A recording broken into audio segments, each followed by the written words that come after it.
Estamos de volta com o Papo de Cartório. Neste episódio, vamos retomar a nossa conversa com o desembargador do Tribunal de Justiça de São Paulo, Ricardo Dipp. Agora iremos explorar a publicidade, os desafios, os avanços e o futuro do registro de imóveis. Fiquem com a gente. A Noreg Brasil apresenta Papo de Cartório. A gente começa o nosso bate-papo com o desembargador do Tribunal de Justiça de São Paulo, Ricardo Dipp. O nosso convidado é bacharel em Direito pela Faculdade de Direito da Pontifícia Universidade Católica de São Paulo, bacharel em Jornalismo pela Faculdade de Jornalismo Casper Líbero e mestre em Função Social do Direito pela Faculdade Autônoma de Direito. A gente falou lá no início que o registro de imóveis ele torna público as situações relacionadas àquele imóvel, né? Então, a gente está falando aí da publicidade, ela é um tema crucial nos registros públicos e a gente vai entrar agora nesse assunto, abordando a publicidade e a transparência nos registros de imóveis. Então, doutor, como a publicidade nos registros de imóveis é abordada pela Lei 6.015? Bom, a Lei 6.015 admite a publicidade tanto por informação oral quanto por meio de certidão.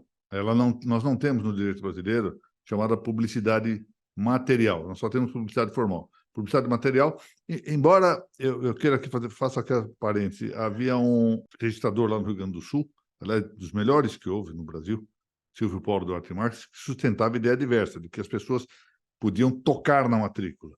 Mas parece que não é assim. A maior parte da doutrina entende que nós só temos no Brasil a publicidade formal.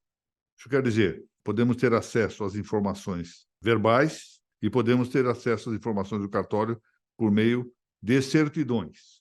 Isso é publicidade formal. A publicidade material é o toque na matrícula. E aí é interessante, isso é bom para os advogados.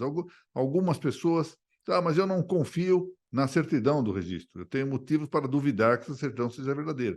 Infelizmente, na história do registro, nós temos também a parte trágica. Houve situações, efetivamente, de falsificação do registro. E o advogado podia não confiar na certidão. Então, como fazer? Já que não pode haver publicidade material direta no cartório, e ele não confia na publicidade formal, meramente mediante a certidão ou informações verbais. Ele, então, o que ele faz é dirigir-se ao corregedor permanente ou o juiz diretor do fórum, conforme as designações que variam de um lugar para outro, e expor o problema e requerer que a matrícula, o original da matrícula, ou de outro livro 3, ou coisa que valha, seja apresentada em juízo, então numa audiência. Ou seja, o que nós não temos é a publicidade material direta, mas nós podemos ter a publicidade material subsidiária na medida em que haja um motivo justificador, que é muito raro, mas pode ocorrer. Então, essa é a questão da publicidade no Brasil. Entretanto, é bom que se diga, ela é mais ampla do que em outros países. Nós temos uma certa condescendência com uma publicidade que se chama publicidade aperturista, ou aberturista, se nós quisermos. Aperturista é um pouco de maldade, falando com P, aperturista, por causar aperto. E aberturista porque realmente é aberta. Coisa que, por exemplo, não se passa na Espanha, porque a Espanha sofreu nas mãos do terrorismo, e então era uma forma de verificar onde as pessoas moravam, etc. No Brasil isso não se dá. Qualquer pessoa pode pedir informação no cartório e obter esse dado. Então é uma publicidade muito aberta no Brasil, porque ainda supomos que não haverá grave risco, né, com essa publicidade, mas é preciso pensar se realmente isto é assim ou não. Outros países têm uma publicidade já mais cerrada ou mais limitada, exatamente por esses problemas que eu acabo de mencionar, de riscos pessoais, né? Então, falando sobre publicidade mais aberta, quais são as informações consideradas públicas e acessíveis a qualquer pessoa nos registros de imóveis? Eu penso que todas. Eu não vejo, em relação à publicidade imobiliária, em linha de princípio, que se possa evitar a indicação do que está inscrito. Penso que, de futuro, nós deveríamos marchar para a ideia de reduzir, e já parece que em alguns estados já houve essa ideia, de reduzir pelo menos a indicação de residência ou de domicílio dos que constam do registro. Talvez aí, com a Lei Geral de Proteção de Dados, se possa enveredar por esse caminho. Mas isso é uma matéria muito nova, que precisaria ser mais debatida, mais examinada, e verificar como é que nós poderíamos fazer corresponder essa ideia com as das certidões extraídas da matrícula. Que hoje frequentemente as certidões são extraídas em seu inteiro teor, porque elas, há pouco tempo, eram por meio de cópias, hoje em dia elas vão por via digital e são completas. Eu, para ser franco, quero esperar um pouco mais para verificar como se assentará essa questão da Lei Geral de Proteção de Dados com a situação do registro de imóveis. É possível dizer que a publicidade ela contribui para a segurança das transações imobiliárias? Eu penso que sim. Nós temos que considerar, do ponto de vista histórico, um exemplo aqui que me parece bastante.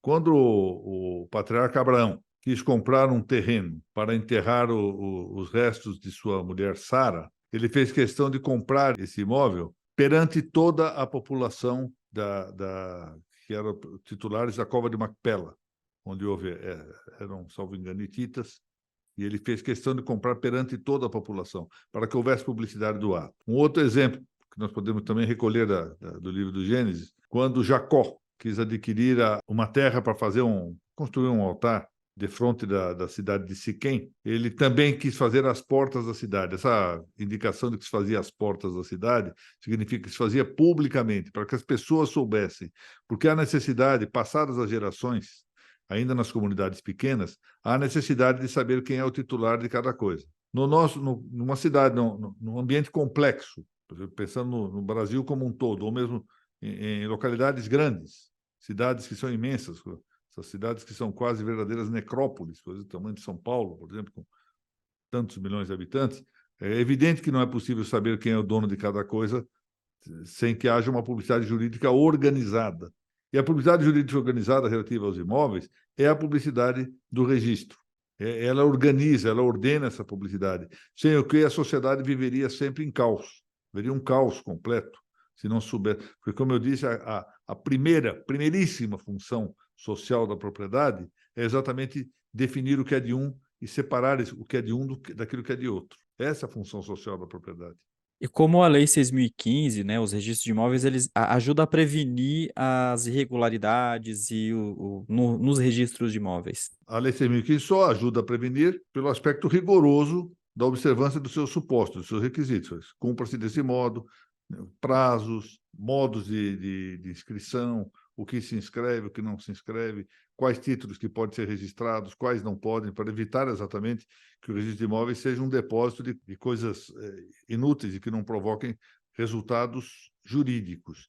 A gente precisa lembrar que o registro de coisas que não devem ser registradas, ou seja, coisas irregistráveis, no registro de imóveis, significa nulidade. E isso não é um bem. Então, o registro, por meio de sua ordenação e com a só imposição de alguns supostos, já cumpre o seu papel. O mais é a prática. Por melhor que sejam as leis, a prática das leis é que faz com que elas funcionem bem. Não adianta fazer um código extremamente esmerado se aqueles que vão aplicar o código ou vão agir sob a égide desse código não aplicam adequadamente, aplicam de maneira imoral, antiética, etc., tentando fraudá-lo. Então, não há lei que resista. Então, a lei cumpre o seu papel, mas não significa que só por existir uma boa lei haverá uma boa prática.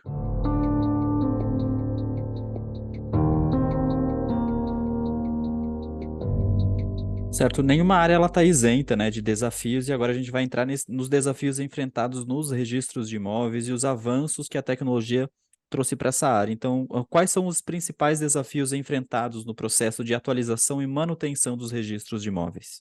Bom, eu penso que o primeiro desafio, e eu acho que é central, é que a tecnologia continue a ser entendida como um meio e não como um fim. Nós tivemos e ainda temos, frequentemente, um duplo problema a respeito da técnica, e não é só um problema do registro, não é isso atinge várias áreas, tanto no direito como fora dele. O primeiro é a tecnocracia, ou seja, que a gerência dos registros se faça por técnicos, em vez de fazer-se por meio de juristas, por meio do registrador. O registrador abdica da sua condição de jurista para que a gestão se faça por meio da técnica ou pelos técnicos, de maneira que em vez da técnica servir ao registro, é o registro que passa a servir à técnica. Esse é o primeiro problema que eu vejo. Ou seja, a técnica se torna um fim em si mesma e ela é entregue para que haja gestão dos registros pelos técnicos, a gerência dos serviços pelos técnicos. Mas o segundo é um pouco mais sutil, mas talvez seja um tanto mais grave, que é uma certa tendência de tecnolatria, já não de tecnocracia, mas tecnolatria, ou seja, de um culto da técnica, uma certa confiança cega na técnica e que se entrega à técnica como se fosse assim a solução de todos os problemas do mundo. Olha, para quem já ultrapassou de há muito o meridiano como eu já vivi um tempo em que alguma parte dos registros, pelo menos no interior de São Paulo, ainda era objeto de escrita nos livrões, à mão, com caneta. Depois vi fichas datilografadas em máquinas de datilografia, máquinas mecânicas. Depois vieram as máquinas elétricas. Depois vieram as máquinas eletrônicas. E vieram depois os indicadores aqui digitais, etc., meios da informática e tudo. E o registro, para mim, sempre foi o mesmo. Sempre foi o mesmo. O que nós mudamos foi simplesmente a técnica de levá-lo. Em nenhum momento eu penso que os registradores deveriam seduzir-se demasiadamente pela técnica, pela tecnologia, a ponto de deixarem-se substituir-se no direcionamento dos registros, no direcionamento político de cada registro, na gestão dos registros, por meios que abdicam da verdadeira finalidade registral em favor dos meios técnicos. E como a tecnologia e o registro eletrônico têm impactado positivamente na eficiência, na acessibilidade e na confiabilidade dos registros de imóveis? Bom, eu penso claro que a tecnologia como um todo tem um papel que pode ser benigno na atividade registral, tornando mais fácil, por exemplo, o controle de prazos, a expedição de certidões, o controle, por exemplo, que se faz em relação a nomes. É muito importante os indicadores pessoais, uma busca pelo indicador pessoal, que, assim, no sistema, mesmo no sistema WinWord, por exemplo, é mais simples do que fazer tendo de verificar livros ou fichas manualmente para encontrar. Ou seja, há muitos aspectos favoráveis à técnica, e eu estou bem à vontade para falar desse assunto, para fazer as críticas que faço à tecnocracia e à tecnolatria. Eu vou contar duas coisas. Primeiro, porque fui o primeiro juiz no Estado de São Paulo a usar computador na minha função judicial. Quando ainda ninguém usava computador, eu, que não entendia nada do que eu estava fazendo, mas eu tinha um cunhado que era um especialista no assunto e me fez começar a usar um computador. Então, desde cedo, usei um computador para a minha função judicial. E atualmente eu sou, já há quase uma década, supervisor do Departamento de Gestão do Conhecimento Judicial do Tribunal de Justiça de São Paulo. Ou seja, esse é o meu trabalho, lidar com o conhecimento judicial, e que usa muitíssima técnica. Portanto, não há nada contra a técnica, é preciso que se entenda isso. O que eu tenho, é a minha oposição, a técnica tomada como um fim. Ou seja, está em inversão em que, em vez de a técnica ser uma função do registro, é o registro que passa a ser uma função da técnica. Então, acho que há benefício, sim, desde que bem utilizado o instrumental tecnológico. E desde que não se pretenda substituir o registrador, que é um jurista, por um meio técnico que o fará ser meramente um documentador. É essa a ideia. A gente já está mais ou menos nesse assunto sobre os riscos, né, associados à digitalização, à informatização dos registros de imóveis. Existem esses riscos? Se sim, quais são eles? Bom, existem. Nós não temos nem ideia de quais serão esses riscos. Não temos nem ideia, porque o mecanismo fraudatório de grandes especialistas na área informática é muito grande. Nós já temos visto aí situações de chamado sequestro de dados, erros que vão em cadeia a partir de um equívoco num lançamento digital. A atividade humana está presente nisso, e incluindo a atividade delituosa. Portanto, é preciso agora realmente estar-se bem à frente dos problemas e prevenir, porque nós não sabemos muito bem quais são os meios técnicos que estão avançando com a possibilidade de interferência nos arquivos digitais. Não é? Nós não sabemos de todo. E quais são os avanços recentes que têm impulsionado o registro de imóveis no Brasil? Olha, eu penso que dos mais recentes, o que eu mais tenho tido gosto de ver é que este ano eu já falei 5 vezes sobre o mesmo tema: o futuro das notas e dos registros públicos. O ponto que eu vejo como o mais propício nesse momento é a tomada de consciência por boa parte dos registradores de que nós estamos diante de um novo registro de imóveis, que nós não sabemos muito bem qual seja, mas que traz alguma coisa de revolucionário que precisa ser examinado, para bem ou para mal, ou seja, para que se adote ou para que não se adote, para que nós, ou para que os registradores concordem com isso ou discordem, mas, enfim, até o meados do ano passado, parecia que a boa parte dos registradores caminhava nas nuvens sem se preocupar com o destino dos registros. Da metade do ano passado, agora, portanto, um ano praticamente, eu tenho visto mais e mais registradores preocupados, registradores que se estão dando conta de que alguma coisa está realmente revolucionando a sua atividade e temem a perda dos registros. Tanto a destruição institucional do modelo registrário que nós temos, quanto a própria perda pessoal, né? Quer dizer, do posto de trabalho, da titularidade dos cartórios. Isso me parece muito positivo, porque seja para apoiar, seja para desaprovar as mudanças que estão em curso, é muito importante que todos os registradores tenham consciência do que se está passando. Então, esse para mim é o grande dado que me parece benigno nessa situação.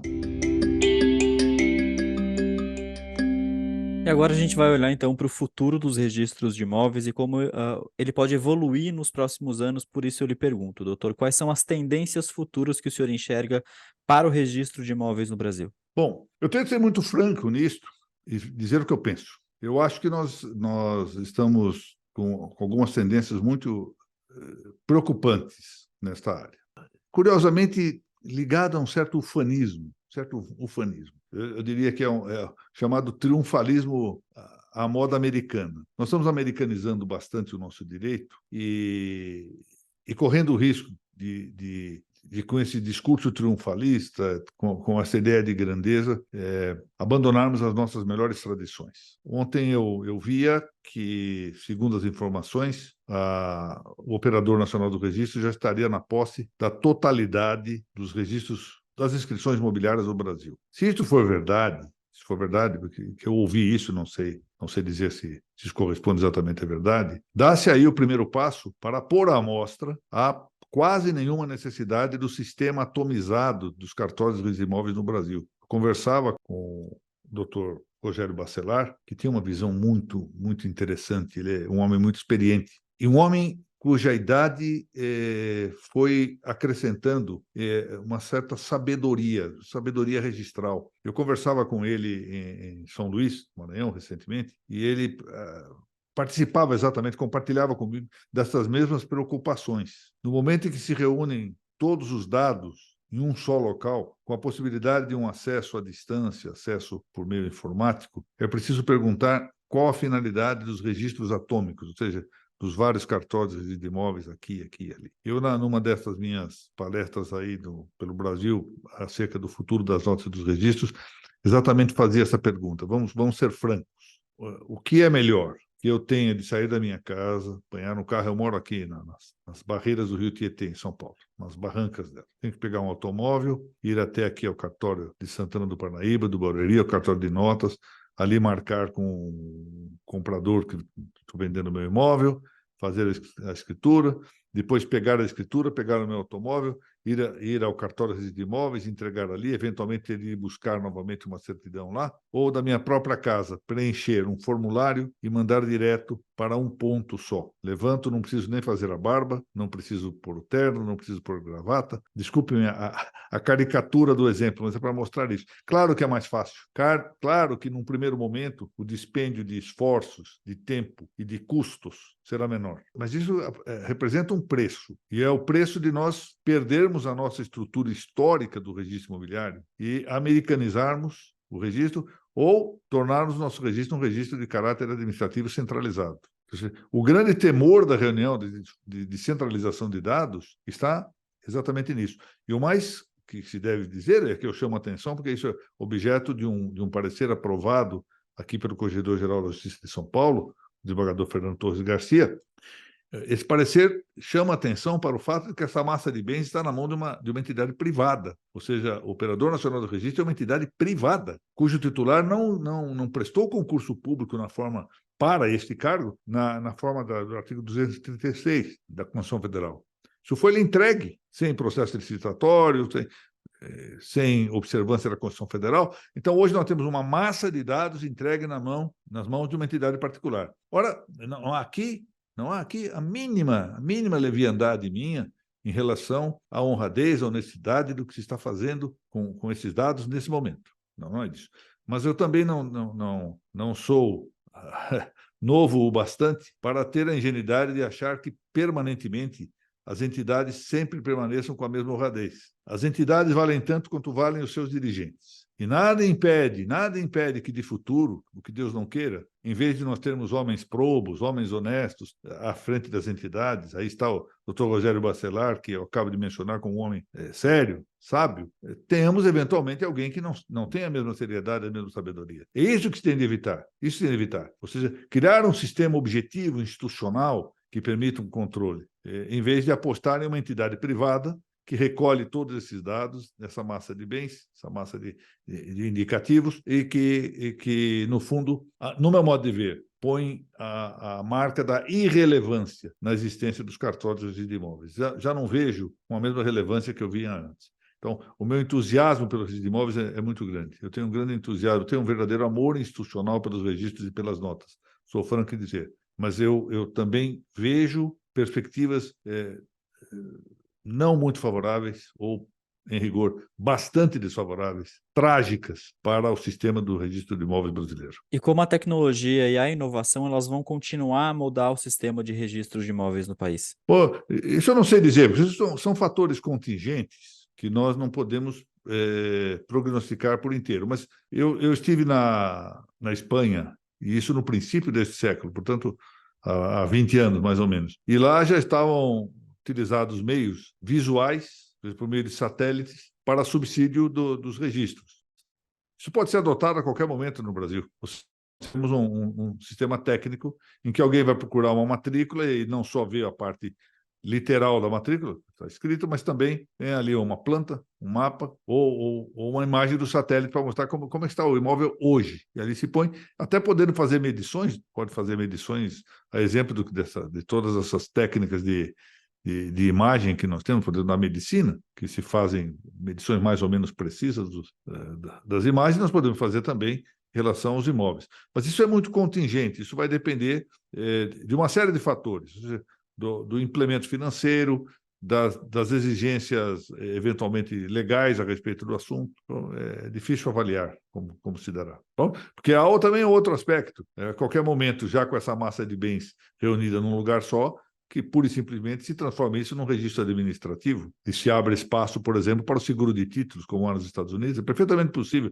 São fatores contingentes, nós não sabemos como dar.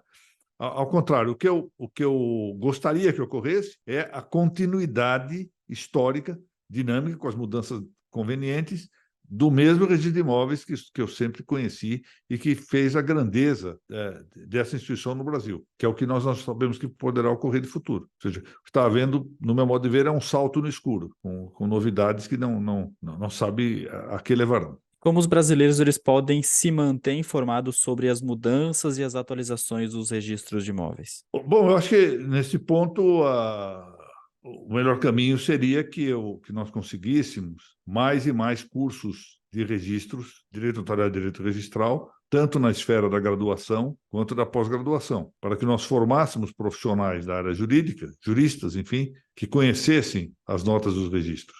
E isso depende, portanto, de um ingresso nas universidades. Claro que é possível conhecer isso sem estar na universidade, é possível, mas o trabalho é muito, muito maior. Então, eu já acho que nós tivemos uma certa melhora nas últimas décadas com um aumento da publicação de doutrina. Isso foi interessante.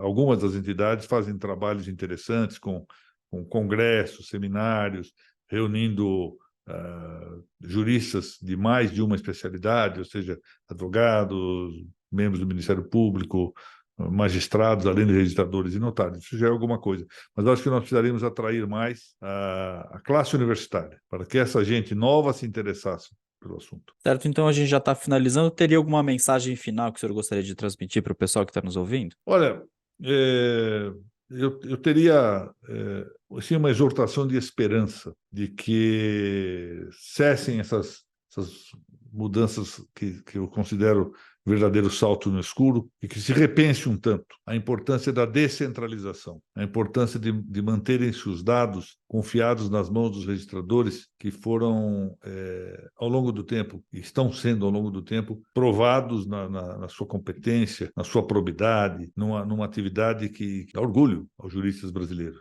Eu temo que isto possa desconstruir-se. E esse é o alerta esperançoso de que isso não ocorra, com a tomada de consciência da importância imensa que tem histórica e circunstancialmente a instituição do registro de imóveis no Brasil.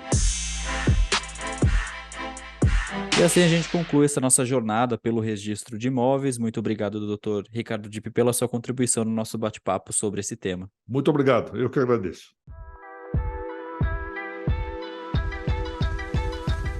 Esperamos que tenham gostado desse episódio do Papo de Cartório. Para mais informações sobre a Anoreg e a atividade cartorária no Brasil, acessem o nosso site, presente na descrição desse episódio. E não se esqueçam de nos seguir nas redes sociais e de deixar suas sugestões de temas para futuros episódios.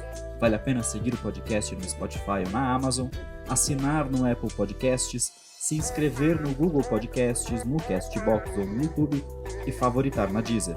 Assim você recebe uma notificação sempre que tiver um novo episódio. Comigo, na equipe do Papo de Cartório, estão Alexandre Lacerda, Melina Rebuzzi e eu sou Jean Frois. E fico por aqui. Até o próximo papo.